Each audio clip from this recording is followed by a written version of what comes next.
Bonjour à tous, bienvenue à l'atelier Néagramme, la difficulté de l'intégration. On pourrait dire aussi la difficulté lorsque l'on sort de sa zone de confort. Beaucoup d'entre nous, sans nous en rendre compte, on pense avoir atteint finalement quelque chose qui pourrait ressembler à une forme d'évolution ou d'intégration, alors qu'en réalité on est juste dans une zone de confort. Et dès que vous sortez de cette zone de confort, eh bien, naturellement, vous allez pouvoir vivre la peur, l'inquiétude du regard de l'autre. Et c'est tout ce qui va être mis en lumière d'ailleurs avec l'énéagramme. On pourrait dire qu'il y a 9 grands types de difficultés qui vont être ressentis, 9 grands types de problématiques lorsqu'il y a une intégration. Voilà. Donc on va faire un petit tour de ces 9 profils et de leur intégration. Voilà. On n'est jamais autant prévisible que sous stress, je le dis souvent. Malheureusement, si vous voulez saisir un profil énéagramme, c'est-à-dire la manière dont le mental filtre l'expérience, c'est vraiment important de le regarder globalement, de manière ouverte. Et donc cette ouverture, elle consiste à regarder l'intégration, la désintégration et ce que l'on peut appeler les ailes aussi. Les ailes, c'est les profils qui entourent la personnalité dont on parle. Je le dis très souvent parce que c'est tout simplement un point de départ. C'est-à-dire, ce n'est pas un enfermement, ce n'est pas mettre des êtres dans une case, non. L'énéagramme, c'est regarder une dynamique. Donc on va regarder aujourd'hui 9 dynamiques finalement, 9 intégrations. Prenons un exemple, le profil 4 par exemple, eh bien les ailes du 4, c'est le 3 et le 5. À ce titre-là, le profil 4, énéagramme, eh bien, il a une difficulté, même quand il est, on va dire, en intégration, même quand il pose les pieds sur terre, il a du mal justement à être dans une forme d'inaction, et il a une difficulté aussi avec le vide mental, avec le fait de ne pas penser. Donc même en phase d'intégration, eh bien, il va être marqué de ses ailes. Vous ne pouvez pas le couper non plus de sa désintégration, qui correspond au point 2, qui correspond aussi à cette sensation, cette tendance à être dépendant de l'autre pour les choses concrètes de l'existence. Et puis, eh bien, effectivement, vous ne pouvez pas le couper non plus de son intégration. On arrête ici cette toute petite présentation et parlons des difficultés que l'on ressent lorsqu'il y a une intégration. En fait, lorsque vous vivez l'intégration, vous allez prendre les qualités d'une structure. Vous n'allez pas devenir de cette structure, mais vous allez en prendre les qualités. Ainsi, par exemple, pour le 4, eh bien, vous allez prendre les qualités de la structure 1. Le 1, qu'est-ce que c'est? C'est le perfectionniste, on l'appelle aussi parfois le réformateur. Il a un gros critique intérieur. Là, à travers le travail d'Eric Berne, on aurait pu voir qu'il a un parent normatif qui tape fort sur les doigts, qui lui dit ce qu'il doit faire, et surtout si c'est bien ou pas bien. Donc il y a un côté quand même idéaliste, et donc il risque d'être freiné dans son action, parce que dès qu'il va vouloir entamer un projet, à un moment donné, eh bien, il va être freiné par ce critique qui lui dit « mais tu aurais pu mieux faire, ça aurait pu être autrement ». Donc cette action qui devient importante, voilà, puisqu'il va à un moment donné matérialiser quelque chose d'important, risque d'être parasité par ce critique. Donc une pression. Il va se mettre une pression, il va se mettre des bâtons dans les roues tout seul. Problématique donc numéro 1 qu'on évoque là, c'est effectivement l'intégration de la structure 4. Donc ce critique intérieur qui devient très, très conséquent. Ensuite, prenons un autre exemple, le 6. Alors le 6, lui, eh bien, s'intègre en point 9. C'est difficile pour le 6, donc le 6, c'est le loyaliste. On quitte l'univers émotionnel. Le 4 était vraiment dans ce besoin d'être validé par l'autre. Et là, vous rentrez dans quelque chose qui devient plus de l'ordre de la compréhension. Le 6 a besoin de comprendre les choses. Il a besoin de comprendre l'autre. Il a besoin de comprendre son stress. Il a besoin de comprendre ce qui ne va pas. Il a besoin de structurer, d'organiser. Il prévoit le pire. Il ne cherche pas la sécurité, mais des règles à suivre. Donc à un moment donné, il est appelé à un moment donné à ressentir une forme de doute parce qu'il ne sait plus. En fait, il ne sait plus réellement. Il pense avoir trouvé la réponse et puis, ben non, finalement non.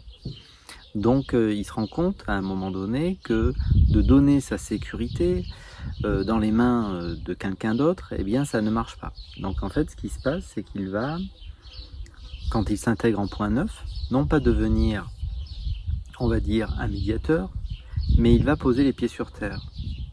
Et donc, comme il va devenir plus terre à terre, comme il va vivre moins à niveau mental avec des idées préconçues à l'avance, mais rentrer dans une expérimentation plus directe de la vie, il va voir à l'instant si je peux faire confiance à cette personne ou non.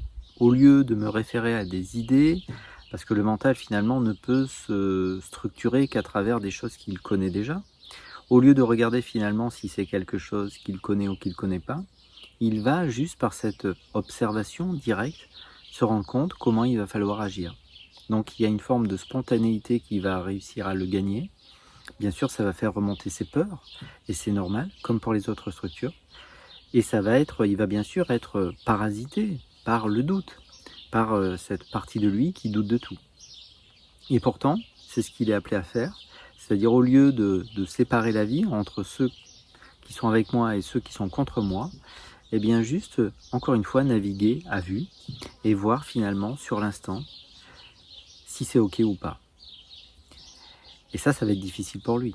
Mais l'intégration est difficile. Bien sûr que ça va créer du stress. Mais de rester dans sa zone de confort le fait stresser aussi. C'est un malaise au quotidien pour lui. À la fois, il a besoin de ce cadre, en même temps, ce cadre le fait souffrir. Donc l'intégration, en point 9, passe par cette capacité à écouter la différence, s'ouvrir à la différence, et puis ne pas forcément, encore une fois, essayer de le mettre en corrélation avec mes propres connaissances, puisque c'est un petit peu la problématique aussi du 6, il veut tout expliquer. Évoquant une autre problématique spontanément, la structure 7 énéagrammes. Alors, la structure 7 énéagrammes, eh bien, elle commence son intégration en point 5. Une des peurs du 7, qu'on appelle parfois l'épicurien, on l'appelle aussi parfois le généraliste, il a peur de s'enfermer dans quelque chose. Il veut garder toutes les sources de plaisir à disposition. Donc à un moment donné, quand il devient plus spécifique, il risque de se dire qu'il se prive d'autres sources de plaisir. C'est-à-dire il y a un côté touche à tout. Et à un moment donné, quand il dépasse ce côté touche à tout, eh bien, il va rentrer dans quelque chose de plus spécifique, de plus profond. Et cette profondeur, eh bien, pourrait lui donner l'illusion d'abord qu'il souffre. Derrière la souffrance d'apparence, il y a bien sûr la joie d'expérimenter quelque chose de plus conséquent. Nous n'avons peur que de ce que l'on ne connaît pas. D'une certaine manière, le 7 tient beaucoup en respect ses émotions, ses pensées négatives, etc. Mécanisme premier de défense, c'est la rationalisation. Et pourtant, à un moment donné, s'il plonge dans cette souffrance, eh bien, il va se rendre compte qu'elle ne tue pas. Au contraire, elle donne des informations et puis elle me permet de voir dans quelle direction je veux aller. Mais il ne faut pas s'y tromper. À chaque fois que vous rentrez dans une forme d'intégration, le doute peut s'immiscer et puis l'impression de perdre quelque chose. Effectivement. Par exemple, tout à l'heure, on parlait du cadre. Le cadre qui facilement peut devenir dépendant des autres pour des choses concrètes de l'existence quand il est sous stress. Si à un moment donné, il abandonne cette involution, ce fait d'aller mal et de donner finalement les clés de la situation à l'autre, c'est-à-dire il ne s'en occupe pas. Bien sûr que c'est confortable. Bien sûr que ça me fait souffrir, mais à la fois c'est confortable. Bien sûr, c'est pas évolutif, mais en même temps, ça m'aide. Même si j'en suis pas fier, je suis quand même dépendant. Donc l'intégration, de la même manière, devient délicate. On ne va pas reparler du 4, ni du 7, puisqu'on en a parlé déjà. On va parler d'une autre structure, mais l'intégration est peut-être autant chargée d'anxiété que la désintégration. Le 9, c'est le médiateur. Voilà. Et le médiateur, effectivement, il a une tendance à s'occuper plus facilement des autres que de ce qui est important pour lui. Voilà. On le dit parfois paresseux, dans l'inaction, c'est faux. Souvent, il peut être dans une action effrénée. En tout cas, il peut vraiment agir fortement. Il peut avoir beaucoup d'énergie à partir du moment où ça ne l'engage pas humainement. À partir du moment où il ne s'implique pas émotionnellement dans une situation. À partir du moment où ce n'est pas quelque chose qui pourrait l'aider à grandir. Voilà, donc en fait, l'intégration du point 9 passe par le point 3. Le 3, c'est le compétiteur. Très souvent, le 9 déteste la compétition.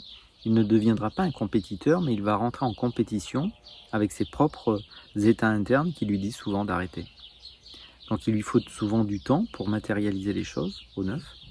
Et à un moment donné, quand il va entamer ce chemin d'intégration, eh bien il va se confronter à la peur peut-être de s'éloigner des gens qu'il aime, puisque c'est une de ses peurs fondamentales.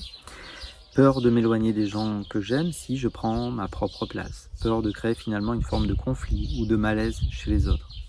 Bien sûr, c'est une illusion, mais on risque malheureusement de vivre cette illusion tant qu'on ne la traverse pas. Donc c'est sortir de sa zone de confort. Le 9 se désintégrant en 6, il ne va pas, non pas douter des autres, parce que le 6 doute d'abord des autres et de leur intention. Là, c'est un peu différent, le 9 va douter de lui. Donc à tout moment peut s'immiscer dans son esprit cette impression de ne pas y arriver, de ne pas être à la hauteur, de ne pas être sur le bon projet, de vouloir arrêter. Donc il y a vraiment cette invitation à constater que l'intégration est pleine de rebondissements et loin d'être agréable. J'ai parlé 4, j'ai parlé 6, 7, j'ai parlé 9, j'ai pas parlé du 5. Donc le 5 à un moment donné veut se remplir de connaissances, il a peur du monde extérieur. Comme il a peur du monde extérieur, il veut des certitudes. Donc il a tendance à se mettre en retrait de ce monde et de fonctionner aussi à l'économie. On parle aussi parfois d'avarice. D'avarice dans le sens qu'il ne partage pas ce qui est important pour lui. Il va vous partager potentiellement pas mal de choses, mais pas ce qui est essentiel. Il y a son jardin secret. Parce qu'il y a quand même un petit peu son ego qui est structuré autour du fait que je suis mes connaissances. Donc je suis mes connaissances spécifiques, analytiques. Il a tendance justement à être trop dans l'analyse des choses et de rejeter tout ce qu'il ne comprend pas. Donc il rejette ses propres émotions. Et il rejette facilement l'autre si l'autre, finalement, eh bien, il ne le comprend pas. Encore une fois, il veut s'en mettre à l'écart. Et pourtant, son intégration commence par le point 8. Le 8, pour vous dire, on l'appelle parfois le boss. Ça ne veut pas dire que c'est le chef de l'entreprise, mais c'est celui qui souvent prend les commandes des situations. Il passe à l'action. Il n'a aucun mal à faire éclater les colères. Il n'a aucun mal avec la confrontation avec l'univers de l'autre. Là, en prenant les qualités de la structure 8, il va se confronter à l'autre. Il va peut-être proposer ses connaissances. Il n'aura aucun problème à rentrer en confrontation avec quelqu'un qui lui dit « tu as tort », parce qu'il aura vérifié l'équation, pour le dire ainsi. Mais ce n'est pas un moment facile, le moment où vous vous posez, vous vous mettez, pour le dire, à nu, puisque effectivement, je finis par proposer ce que je suis. Puisque le 5 apporte la connaissance dans le monde, je finis par proposer ce que je suis. Ça risque de faire remonter, lui qui est très sensible, la peur peut-être, la peur d'être abandonné, incompris, de l'injustice. Beaucoup d'émotions vont pouvoir potentiellement remonter. Donc l'intégration est loin d'être facile. Et souvent, je le dis parfois, l'intégration est tellement teintée de désintégration. Qu'est-ce que je veux dire par là ? Eh bien, une fois que vous avez entamé un peu votre chemin d'intégration, il n'est pas rare de voir qu'on se met dans une désintégration, ne serait-ce que légère, pour souffler. Exemple, le 5 se désintègre en 7, il va prendre les défauts de l'épicurien, il va gloutonner littéralement, alors il ne va pas gloutonner de la nourriture comme potentiellement pourrait le faire le 7, il va gloutonner des informations très légères. Et à un moment donné, quand il aura exposé ses connaissances, quand il aura commencé peut-être à proposer au monde ce qu'il est réellement, il aura besoin de cette désintégration, il aura besoin de quelque chose de léger. Voilà. Donc la désintégration fait partie d'une certaine manière d'un équilibre tant que l'on n'a pas dépassé notre attention première et notre compulsion énéagramme. Donc on ne va pas en parler dans cette vidéo, mais pour moi c'est vraiment lors des rendez-vous, voilà, je mets souvent l'accent sur ces deux aspects. Voilà. Si vous connaissez bien l'énéagramme, ou non d'ailleurs, deux aspects qui peuvent vraiment vous aider, qui ne sont pas assez pour moi explorés, pas assez mis en avant en formation, ça va être ce que l'on appelle je le disais, la compulsion énéagramme, c'est-à-dire qu'est-ce que l'on fuit quand on est sous stress. Et effectivement aussi l'attention première, c'est-à-dire qu'est-ce que l'on regarde quand on est sous stress. Et donc effectivement constater que l'on a une tendance à fuir systématiquement ce qui se présente en agissant depuis des programmes mentaux bien sûr.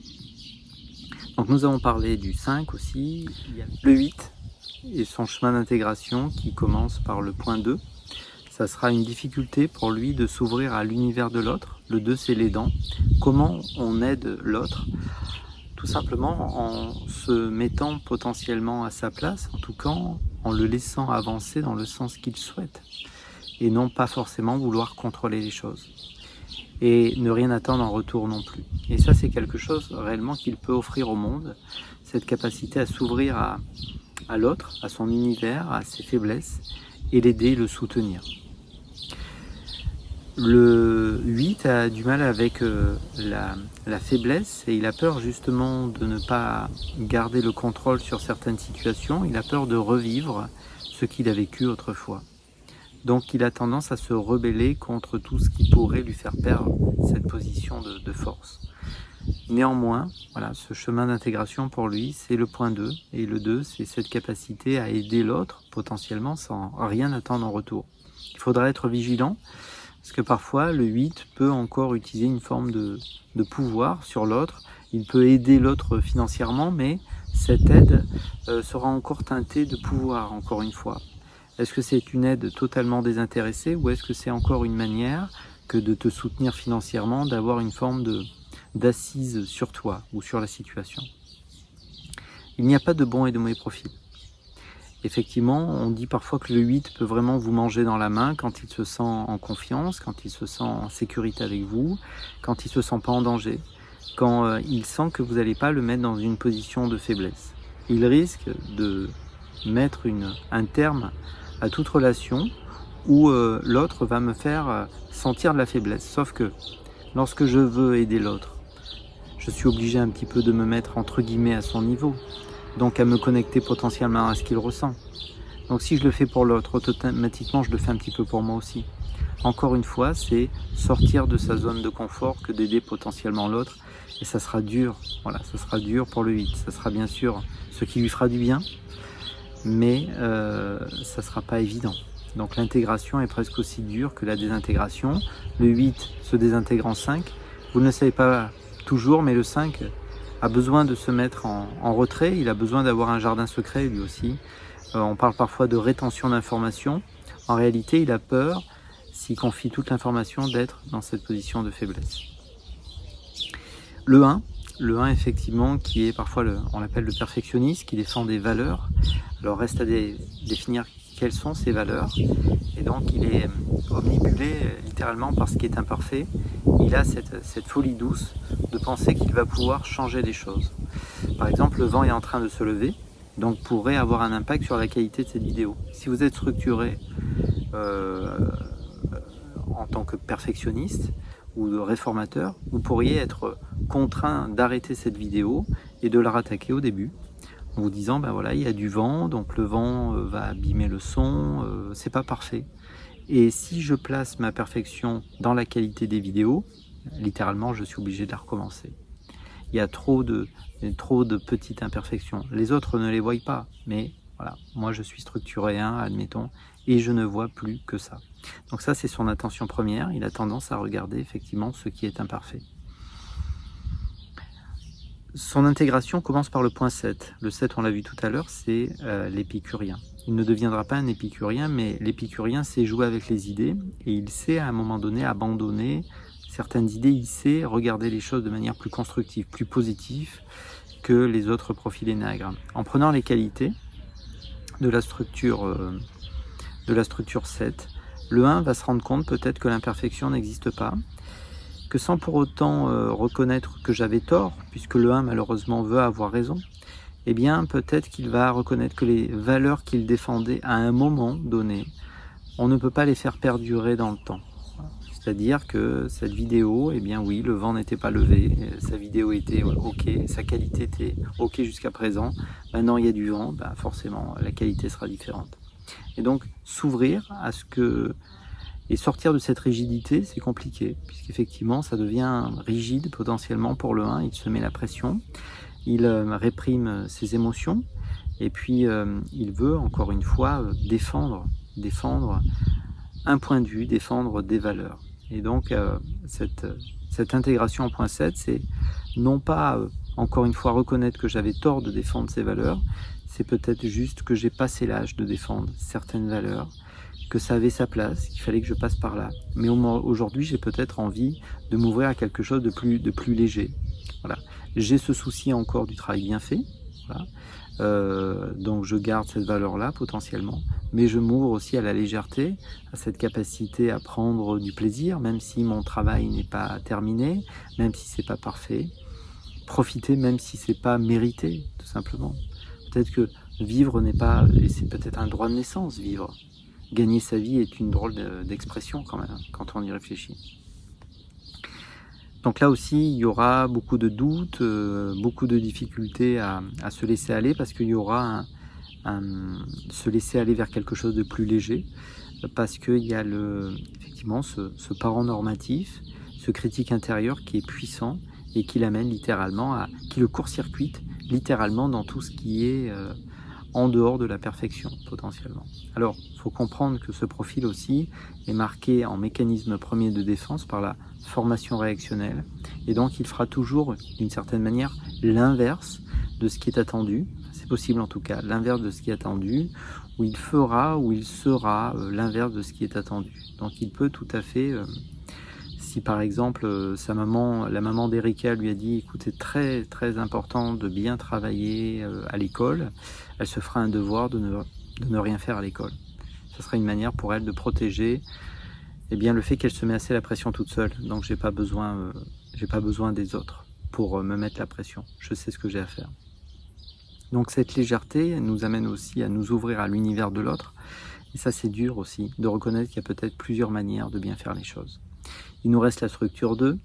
Alors le 2 est littéralement tourné vers l'extérieur, aider les autres, ne pas se connecter à ses émotions. Il a tendance à ne pas vouloir les reconnaître, à les enfouir. Peut-être qu'il les ressent, peut-être qu'il ressent que ça ne va pas, peut-être qu'il ressent qu'il est en colère contre lui, qu'il s'en veut tout simplement, qu'elle s'en veut, cette structure 2. Mais je ne veux pas reconnaître mes émotions, et plus je vais mal et plus je fonce vers de l'aide. Moins je me prends en compte et plus je veux aider les autres. Et ça finit potentiellement par éclater puisque le 2 se désintègre en 8. L'intégration, c'est le point 4 pour lui. Donc le 4 représente cette capacité pour lui à se connecter à ce qu'il ressent, à ses vraies envies. Qu'est-ce que je veux vraiment pour moi? Parce qu'il le sait, il a un petit peu endormi ses envies, mais le 2 sait ce qu'il a envie. En tout cas, à un moment donné, il est attiré par certaines choses. Et donc, il y a des croyances à dépasser, parce que pour les 9 structures énéagrammes, le chemin d'intégration passe bien évidemment par décortiquer des croyances limitantes. Les croyances, c'est des émotions non libérées. Des émotions, c'est des contractions énergétiques qui sont vécues à travers l'organisme. Donc, par exemple, une croyance très forte chez le 2, c'est égoïste de s'occuper de soi. Il ne faut pas montrer quand ça ne va pas, et il faut s'occuper des autres. Qui m'a appris ça? Est-ce que c'est un parent? Est-ce que c'est juste? Est-ce que je peux réellement aider les autres si je ne me prends pas en compte moi-même? Voilà. Et le 3 qui est cette capacité que l'on a tous à réussir. Le 3, on l'appelle parfois le battant. Et il met justement sa valeur dans le fait de réussir et d'être vu dans cette réussite. Donc là encore, ça peut prendre des formes bien différentes. Et il va commencer son intégration en point 6. Le 6, c'est le loyaliste. C'est celui justement qui veut, on l'a vu tout à l'heure, créer une forme d'équipe, quelque chose qui me permet d'avancer. Ensemble, on avance. Et donc là, d'une action individuelle, il va passer sur quelque chose de plus collectif. Et c'est ce qui va peut-être lui permettre d'ailleurs de déplacer encore les lignes et de réussir davantage. Mais ça ne sera plus une réussite uniquement égoïque, ça sera une réussite qui sera plus collective, encore une fois. C'est-à-dire on va réussir à plusieurs. Tout le monde a sa place, en fait, dans cette réussite. Donc, c'est pas forcément que le 3 détestait les autres, mais quand il va mal, il reconnaît les winners et les losers, et donc il veut bien sûr faire partie des winners avec cette peur d'être un perdant et de ne pas avoir de valeur. Et là, il va reconnaître que peut-être tout le monde a sa capacité, tout le monde a des failles, et tout le monde a aussi des points forts. Et il va peut-être réussir à créer une équipe, tisser une équipe autour de lui qui justement va vers le succès. Et ça sera quelque chose d'humain, ce ne sera plus quelque chose qui m'isole des autres. Je crois qu'on a fait le tour pour ces 9 types d'intégration. Toute intégration est teintée par moment, au début en tout cas, de désintégration. Je le redis, c'est important.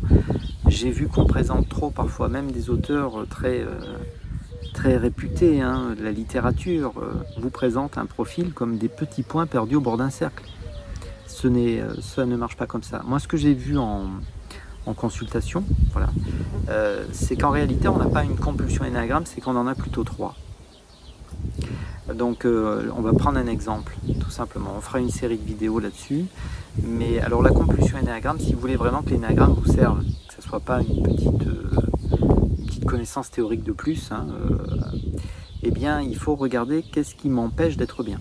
Parce qu'un profil d'énéagramme porte en soi des qualités, on peut appeler ça des vertus, mais aussi il porte des sacrés points faibles. Voilà. À se demander si un profil d'énéagramme n'est pas basé sur une blessure à l'origine. Allez savoir, il y a plusieurs manières de regarder ça. Donc la compulsion énéagramme est un des aspects les plus importants. Si vous voulez travailler votre énéagramme, puisqu'on parle de l'intégration, donc on parle du fait de travailler l'énéagramme, ça demande à être plus présent. Regardez que souvent, j'agis de manière automatique. Et donc la compulsion énéagramme, c'est que je constate à un moment donné que je fuis l'instant, je fuis maintenant. Donc je fuis tout simplement de manière automatique. C'est tellement automatique que souvent on dit qu'on a du mal à observer notre compulsion énéagramme. Vous avez d'autres écoles qui l'appellent autrement que la compulsion énéagramme. Voilà. Mais la compulsion, je trouve que c'est un mot qui est assez juste, parce que qu'est-ce que c'est qu'une compulsion? C'est quelque chose, c'est plus fort que moi. C'est que je le fais de manière automatique. J'avais promis que j'arrêtais de fumer, et Erika, malgré tout, reprend une cigarette. C'est une compulsion. Voilà. Et donc là, on avait commencé par le profil 4. Et bien effectivement, on dit que la compulsion du profil 4, c'est qu'il veut fuir la banalité. On ne s'en rend pas compte, mais il veut fuir tout simplement maintenant. Maintenant est pas assez passionnant, maintenant est pas assez fort, maintenant est mélancolique, maintenant est ennuyeux. Et c'est vrai, maintenant est ennuyeux pour le mental, il semblerait. Donc là, sa compulsion, c'est ça, fuir la banalité. Mais en réalité, si vous décortiquez réellement, si vous plongez dans l'univers du 4, c'est pas ce qu'il vit en fait. Bien sûr, il fuit la banalité, mais il fuit aussi, alors vous allez me dire qu'on joue sur les mots, hein, mais c'est des mots qui peuvent éventuellement vous parler si vous êtes structuré 4. Ne vous inquiétez pas, on fera aussi les 8 autres structures quand ça sera le moment. Eh bien, en fait, il y a la compulsion 3 qui est de fuir l'inaction, fuir le fait d'être rien, mais pour lui, le fait de ne rien faire, c'est l'inaction. Le 3 peut ressentir vraiment une angoisse terrible sur une plage à ne rien faire. C'est un exemple que je prends souvent. Donc, qu'est-ce que fait effectivement le 4 ? Eh bien, pour fuir cette banalité, il va soit, avec la compulsion 3, être dans l'action, et si vous regardez bien, le 4 s'arrête pas souvent, il se pose jamais. Se poser, ça serait se connecter au corps. Sortir un petit peu de la tête, de l'imaginaire, on lui reproche un petit peu d'être trop dans le mental et trop l'imaginaire, et pour revenir ici. Encore, je le dis souvent, dans le ressenti, c'est souvent ici que c'est comme ça que les choses se dénouent. Et la compulsion 5, c'est fuir le vide intérieur, on vous le présente comme ça. Mais toute l'énergie chez le 5 est située à niveau mental. Donc en réalité, c'est fuir le vide mental, c'est-à-dire fuir la paix d'être qui vient, ce silence, cette présence qui vient à un moment donné quand on est avec les choses sans les étiqueter mentalement. Et donc si vous regardez bien, c'est souvent 3 compulsions qui nous marquent, qui nous freinent, qui nous empêchent d'avancer. Tant que ces compulsions énéagrammes sont actives, vous oubliez l'intégration. Hein. Ou alors, vous la goûterez, mais alors de manière très, à mon avis, très superficielle. J'aimerais tellement me tromper. Voilà, ça peut paraître curieux ce que je dis, mais j'aimerais tellement me tromper. J'aimerais tellement que les choses soient simples pour les 9 profils. En réalité, les 9 structures énéagrammes doivent à un moment donné regarder que leur mode de fonctionnement, ça ne va pas. Qu'il y a une forme d'incomplétude, il y a un malaise. Un malaise auquel je suis habitué, mais il y a un malaise. Voilà. Peut-être que si vous êtes arrivé jusqu'à la fin de cette vidéo, c'est peut-être parce que justement vous sentez que il manque quelque chose. Il vous manque peut-être quelque chose. Et ce qui vous manque, c'est peut-être justement cette simple présence à maintenant, parce que la compulsion énéagramme, qui est un programme automatique, nous amène justement à fuir totalement maintenant. Peut-être à bientôt. Au revoir.